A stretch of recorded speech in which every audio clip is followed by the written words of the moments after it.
Hello everyone, welcome to my channel. I'm sharing the teaching of Pastor Benny Hinn so that your faith will rise. Especially if you are sick, don't give up. This message is for you. Ministering today on divine healing, and I want you to believe the Lord to heal you and keep you healthy. Not just to heal you, but to keep you healthy. And if you're not in need of a healing, that God will bring health to your life and keep you healthy for the rest of your life. God's word has the secret to health. And that's what I want to talk to you about. I'm calling this divine healing for today. Divine healing for now, for today in your life. Thank you for joining me. Now we need today to hear the word of healing. What God has to say about health and healing. Wonderful Father, we come in Jesus' name. And Lord, I pray that this word will be life to your people. I pray you'll speak clearly to your people. Bless them, Lord, with your health and your healing power. In Jesus' wonderful name. And God's people said, amen and amen. And again, thank you for being my partner. And now I want to ask the question.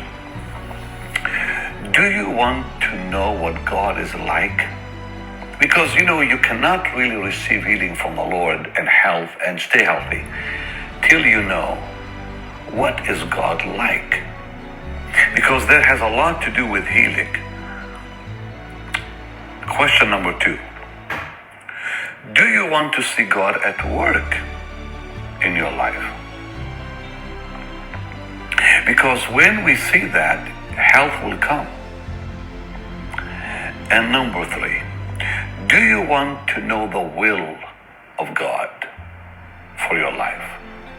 So 3 questions before we even begin. Number 1, do you want to know what God is like?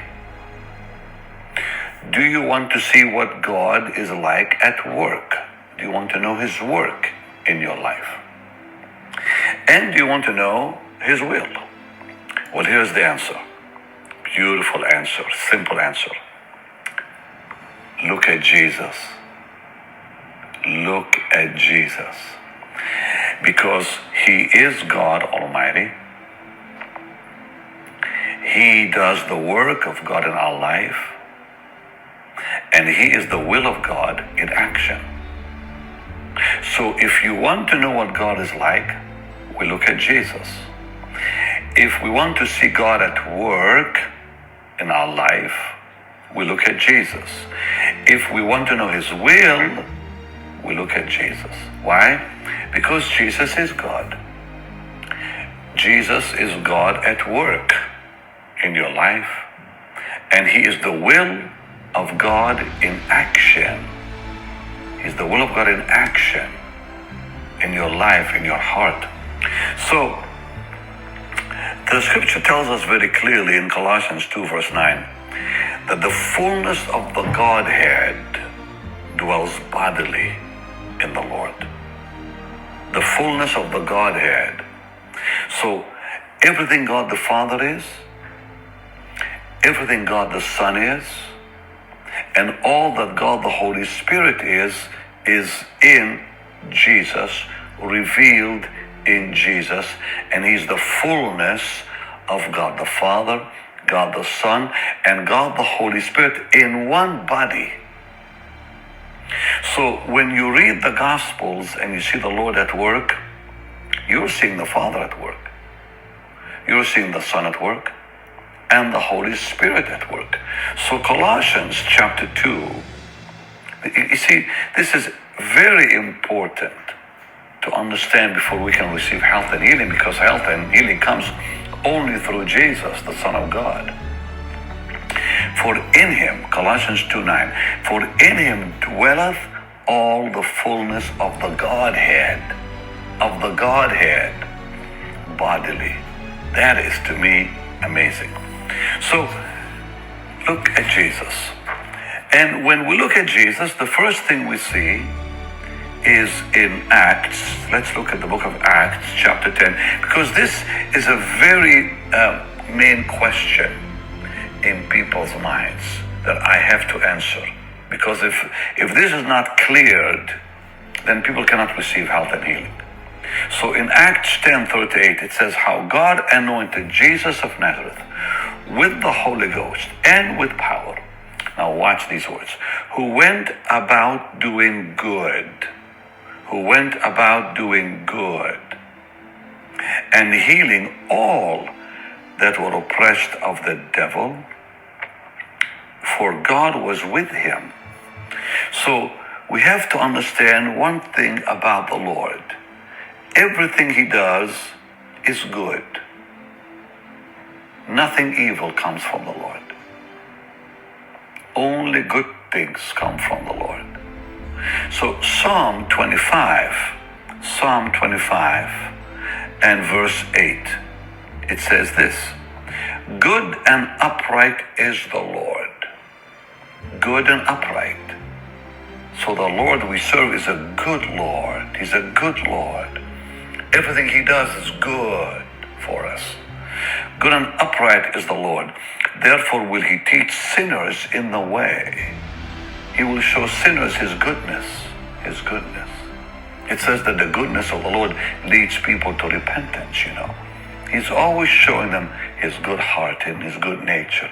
Even to the worst sinner, God is always showing his goodness, even to that sinner. If you have a son, a daughter, someone in your family who is living in deep sin, trust the Lord to show them his goodness, and he'll bring them through his goodness. Oh, Jesus is so good, so wonderful and so good. So in Psalm 34 verse 8, there's many scriptures about this in the Bible. And I'm giving you just a few of them just to establish this truth about the goodness of the Lord. Oh, taste and see, Psalm 34 verse 8. Oh, taste and see that the Lord is good. The Lord is good. Blessed is the man that trusteth in him. So, it's difficult for people to understand that much of what happens on earth happens because of the fall of Adam, the fall of man. So sickness and trouble and sorrow and heartache and pain and all the rest is the result of the fall of man. The result of the fall of man. Earthquakes, storms, floods, hurricanes, tornadoes, wars is the result of the fall of man. These are not acts of God, because I just showed you the Lord is good. Everything he does is good. I love this. Isn't that precious? When you read Psalm 34 verse 8 one more time, oh, taste and see that the Lord is good. So it cannot be that earthquakes come from the Lord. Hurricanes, no. Tornadoes, no. Bad weather, no. Nothing that we see on earth today is from the Lord.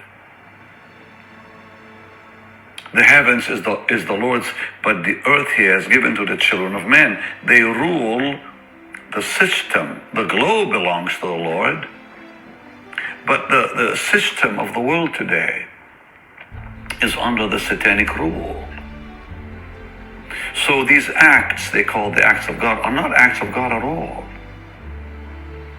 Because God, the Bible tells us very clearly what happened. God gave Adam authority over all the earth. If you remember in Genesis 1, 26 through 28, he said, I give them authority over all the earth. So when Satan came to the Lord in the temptation and said, this all is mine, the earth is mine, the Lord Jesus didn't argue with him about that. Now, we have to understand the difference between the system and the actual earth itself. In Psalm 89, we do know the Bible tells us something very important. We have to see the difference, okay? So Psalm 89:11, it says, the heavens are thine, the earth also is thine. As for the world and the fullness thereof, thou hast founded them. So the earth, the actual globe, is the Lord's, and the fullness thereof. But there is a system that runs the world. So, but let me just finish this because it's important. So God gave Adam the authority, and he gave him dominion. He said, let them have dominion. Let them have dominion.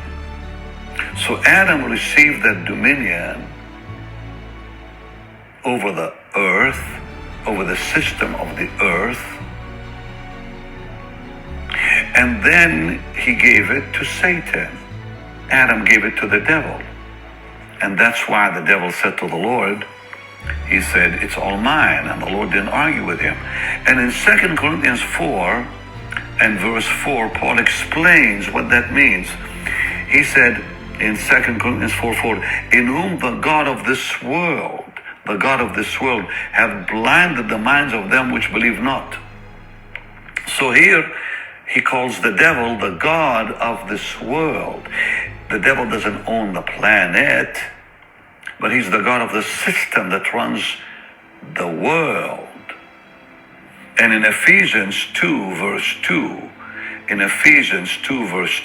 because we have to see that so we don't, start believing that everything that happens is God's fault. No, it's not so at all. It says, wherein in time past, Ephesians 2:2, wherein in time past you walked according to the course of this world, according to the prince of the power of the air.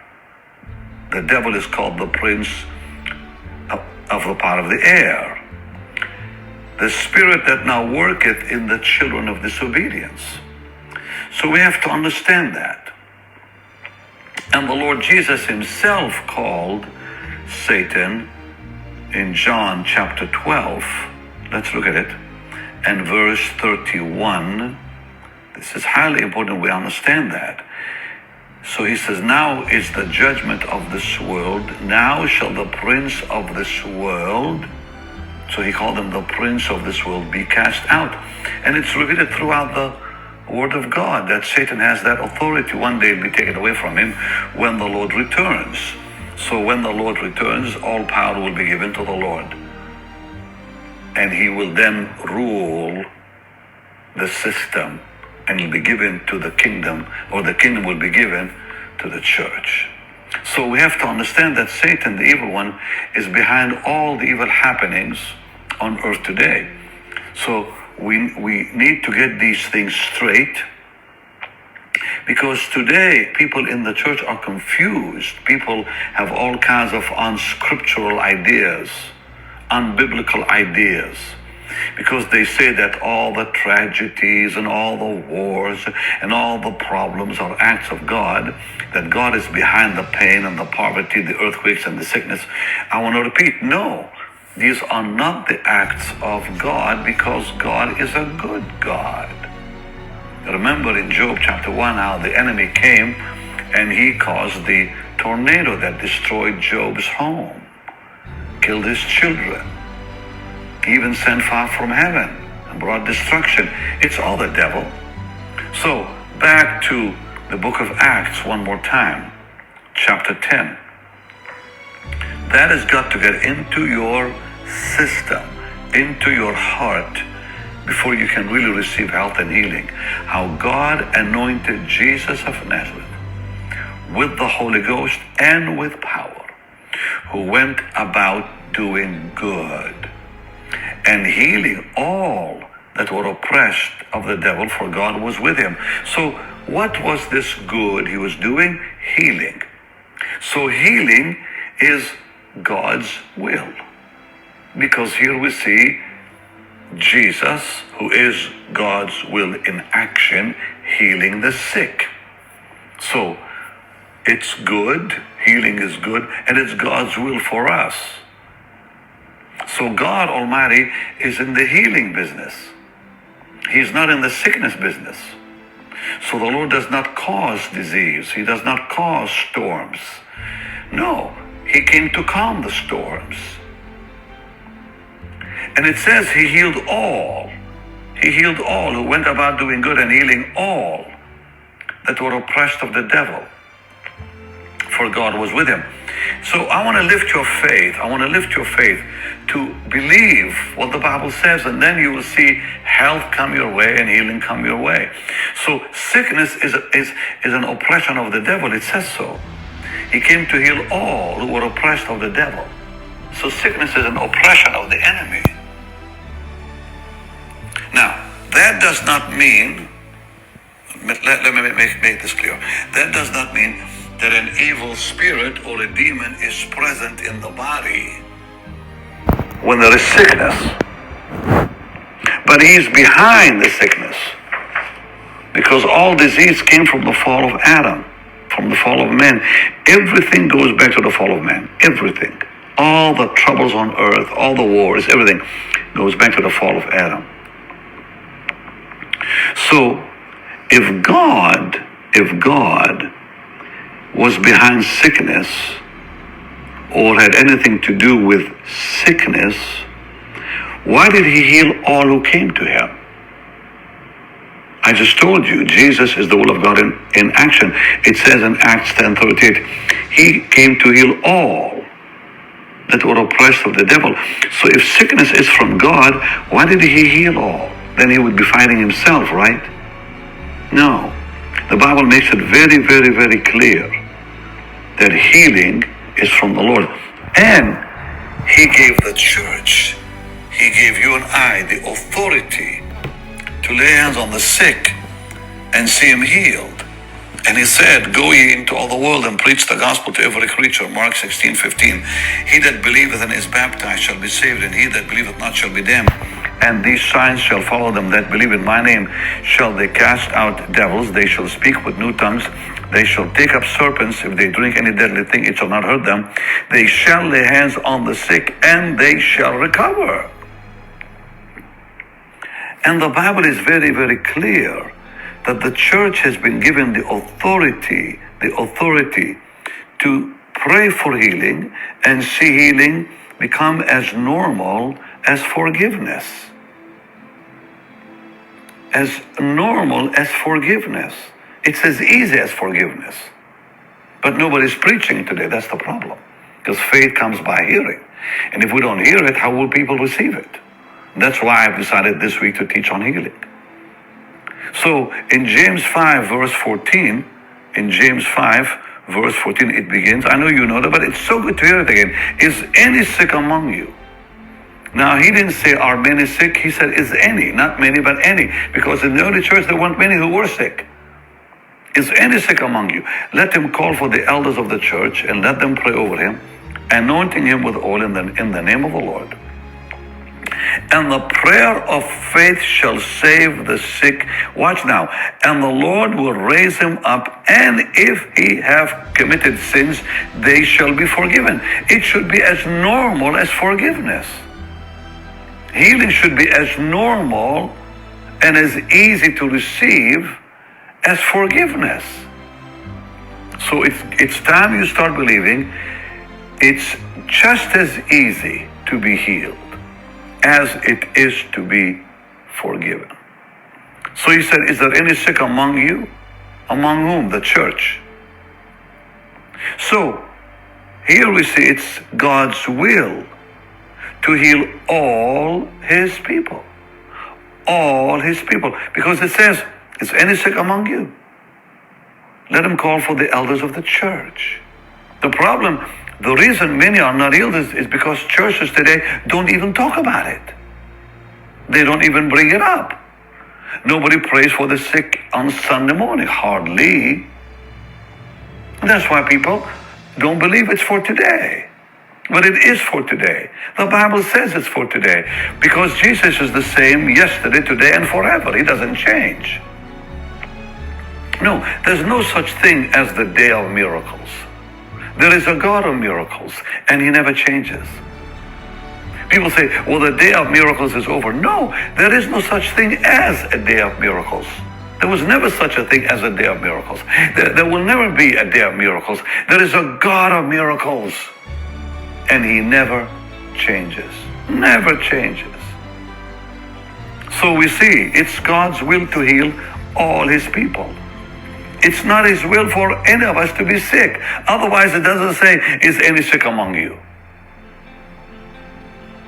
This is an open door, an open invitation for the sick to be healed. Let them call for the elders of the church. Let them pray over them. So I'll be praying for the sick every day this week with you. I'm going to be taking a few minutes at the end of today and tomorrow and so on. I'm going to pray for you to be healed, because I'm teaching you the word.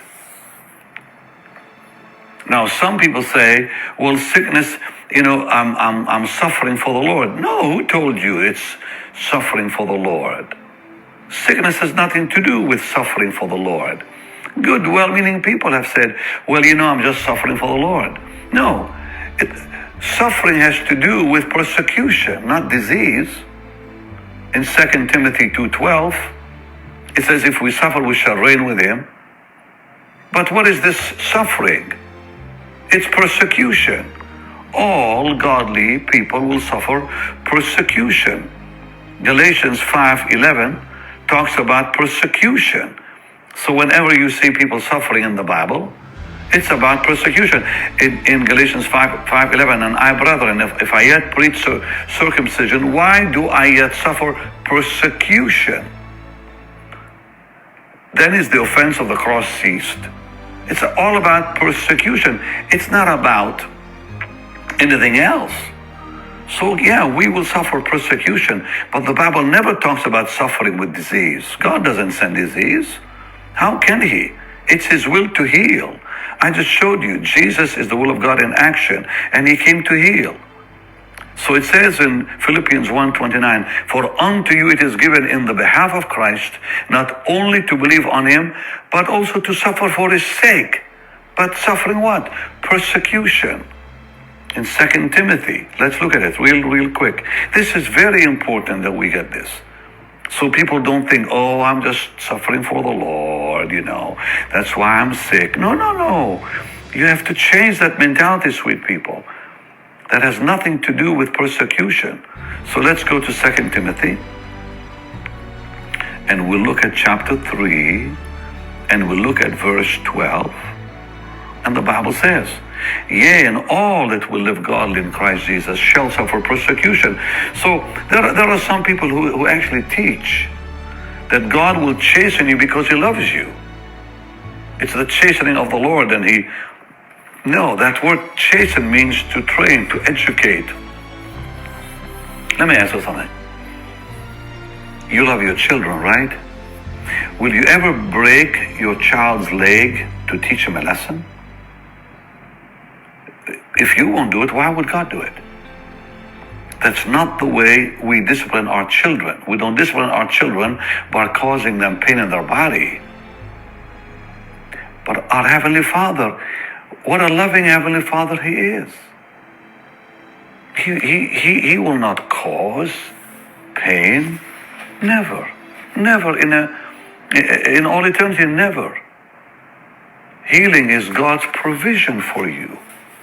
It's God's promise to you. In Exodus 15:26, and then I'm going to pray for you. So get ready now. If thou wilt diligently, Exodus 15:26, hearken to the voice of the Lord thy God, and will do that which is right in his sight, will give ear to his commandments and keep all his statutes, I will put none of these diseases upon thee, which I have put upon the Egyptians, for I am the Lord that healeth thee. That is his promise. That is his word. And now it's time. I want you to lift your hands and trust him. He is our God. He's our healer. He's our great physician. He never promised disease. That pain in your body right now, a problem in your body right now, only God knows what you're going through. Only God knows what you're going through. He's touched with the feelings of your infirmities, and He wants to heal you. Let's believe. Come on. I just gave you the word. He's a good Lord. He's a good Lord. He feels your pain. Lord Jesus. Oh, Lord Jesus. Your word declares you're the same. Yesterday, today, and forever you're the same. You said, I'm the Lord, I change not. And now I come in faith. And I believe with that person, your child, who's watching me and listening. Right now, Lord, let your healing virtue, let your healing virtue flow in Jesus' name. In Jesus' name. Let your healing flow. I feel the anointing here. Let healing flow. Let healing flow. Reach out. Take the Master's hand. Take his hand. Reach out. Take your Master's hand. I rebuke this sickness. I rebuke this disease. I command this disease to go now in Jesus' name. You said if two would agree on earth, touching anything, agreeing upon anything, it shall be done for them of my Father which is in heaven. Let the mighty power flow. Remove every disease, Lord. Remove every pain and every sickness in Jesus' name. Heal your people. Heal your people. Let your power flow right now, Lord. Let your power flow. Yeah, you're sensing it on your body. That's the power of God. Begin to do what you were not able to do even now. Begin to move your body and do the things you were not able to do today, but God is healing men already. Be healed. Be healed in Jesus' name. I give you praise, Lord. I give you praise. Now lift your hands and thank Him. Just thank Him. Say, Lord, I thank you for being so good to me. I thank you for your healing power and virtue. I thank you for your promise to heal and to deliver me and keep me healthy for the rest of my life. In Jesus' name. Amen. Now, Lord, we pray for all those who are sick that we know, people we know. Bless them and heal them. Let this be their day too. In Jesus' holy name.